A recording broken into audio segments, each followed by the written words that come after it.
You ask Tiger to solve. This deals with linear equations with one unknown. The final result is x equals 4. Let's solve it step by step. Simplify the expression. Expand the parentheses. Simplify the arithmetic. Combine like terms.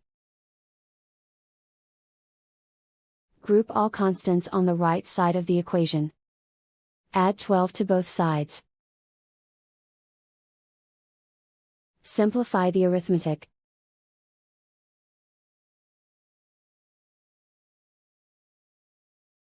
Isolate the n.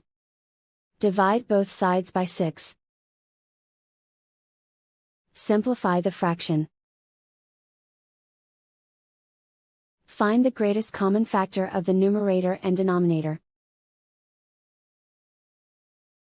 Factor out and cancel the greatest common factor. And so the final result is x equals 4.